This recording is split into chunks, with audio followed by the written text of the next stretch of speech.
Согласно законот за облигациони односи, побарувањата застаруваат за 5 години ако со закон не е определен некој друг рок на застареност. Побарувањето на надомест на причинета штета застарува за 3 години од кога оштетеникот дознал за штетата и за лицето кое ја сторило штетата.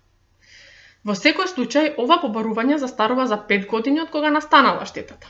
Побарувањето на надоместна штета, настаната со поведена договорена обврска, застарува за времето определено за застареност на таа обврска.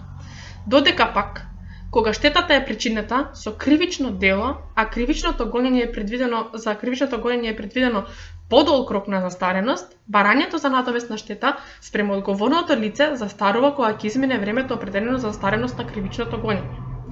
Прекинот на застарувањето на кривичното гонење повлекува со себе и прекин на застарувањето на барањето за надоместна штета. Истото важи и за застојот на застарувањето.